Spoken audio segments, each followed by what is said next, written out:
بسم الله الرحمن الرحیم.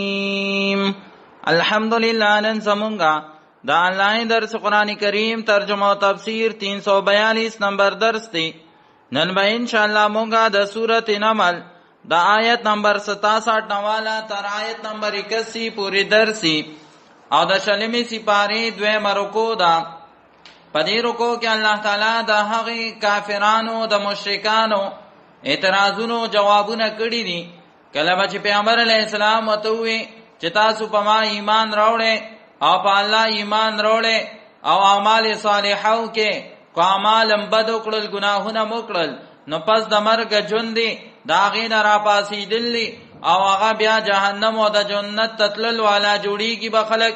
نو دغه کافرانو با جوابونو باندې اعتراض وکړ چې پیغمبر علیه السلام وی مونږه د آخرت ژوند نه منو ځکه کله چې مونږه دا غوخي دا په خوره کې ریزه ریزه شي بیا به مونږه څنګه الله پاک وی را جمع دي کی او به دویم اعتراض به پیدا کو په پیغمبر علیه السلام چې کله دا خبره چې دین مخکینی زمونږه پلاران نیکته نورو پیغمبرانو کړي وا تر اوسه پورې خو مونږه ونلیدل چې اوسړي الله پاک را ژوند دي کړي.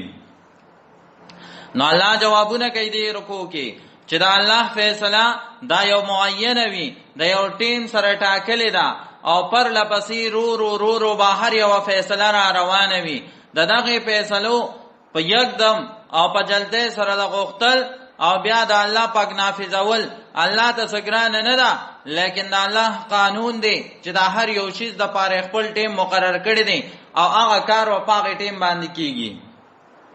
نو لہذا دا قیامت راتلل او د خلکو را پاسېدل دا په یو خپل وخت مقرره سره ده او دا برا پیخیږي او دا راضی په دې زمونږ ایمان دی. نو ځکه الله فرمایي وقال الذين